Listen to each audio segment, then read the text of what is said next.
बच्चों, कैसे हैं आप सब? आशा करती हूँ आप सब अच्छे होंगे, स्वस्थ होंगे। स्वागत है आपका इस कक्षा में। आइए आज हम पढ़ते हैं हिंदी व्याकरण का पाठ 6, वचन मतलब नंबर। ठीक है, वचन का अर्थ होता है संख्या, नंबर मतलब संख्या। लड़का खेल रहा है, लड़के खेल रहे हैं, बकरी चर रही है, बकरियां चर रही हैं। तो संख्याएं मतलब लड़का, एक लड़का, लड़के बहुत सारे लड़के।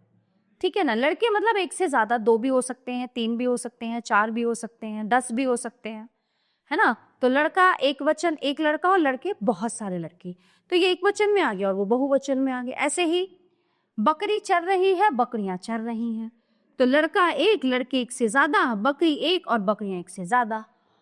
तो शब्द के जिस रूप से उसके एक या एक से अधिक होने का पता चलता है उसे वचन कहते हैं। वचन के भेद, वचन के 2 भेद होते हैं, एक वचन और बहुवचन।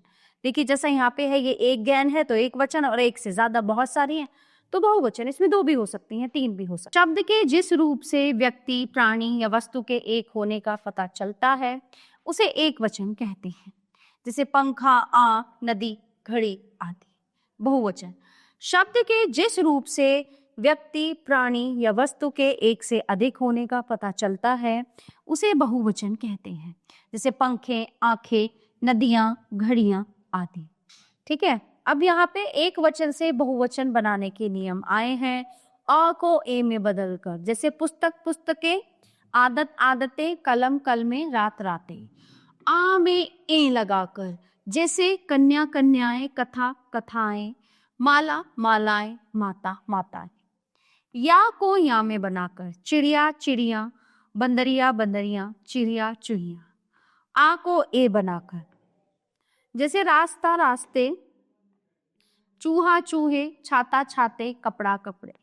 ई में या तथा ई में इया जोड़कर, जैसे लकड़ी, लकड़ियां, झाड़ी, झाड़ी, तिथि, तिथियां, रीति, रीतियां। ऊ या ओ में ए तथा ओ में उए लगाकर, जैसे बहु, बहुएं, वस्तु, वस्तुएं, ऋतु, ऋतुएं, गौ, गौएं। याद रखो, कुछ शब्दों के बहुवचन संज्ञा के साथ गण, जन, वृंद, लोग, वर्ग आदि शब्द लगाकर भी बनाए जाते हैं। जैसे श्रोता, श्रोतागण, तुम लोग, युवा, युवा वर्ग, गुरु, गुरुजन, दर्शक, दर्शकगण, पाठक, पाठक वृंद। ठीक है, आदर प्रकट करने के लिए एक वचन होते हुए भी बहुवचन का प्रयोग किया जाता है। जैसे पिताजी मुंबई चले गए। ठीक है, गांधी जी सदा सत्य बोलते थे। है तो ये एक व्यक्ति, लेकिन सम्मान पूर्वक इनको सम्मान के साथ बोला जा रहा है। प्राण, दर्शन, लोक, हस्ताक्षर आदि शब्द सदा बहुवचन में प्रयोग होते हैं। दूध, पानी, वर्षा, तेल आदि शब्द सदा एक वचन में प्रयोग होते हैं। भाववाचक संज्ञाएं सदा एक वचन में ही प्रयोग की जाती है, जैसे शत्रुता, ठंडक, सुंदरता, जवानी, बुढ़ापा आदि। कुछ शब्दों के एक वचन तथा बहुवचन रूप समान होते हैं, जैसे एक वचन, बहुवचन, पिता, पिता, दादा, दादा, नाना, नाना, मामा, मामा। ठीक है, ये एक वचन में भी बहुवचन में भी सेम होते हैं।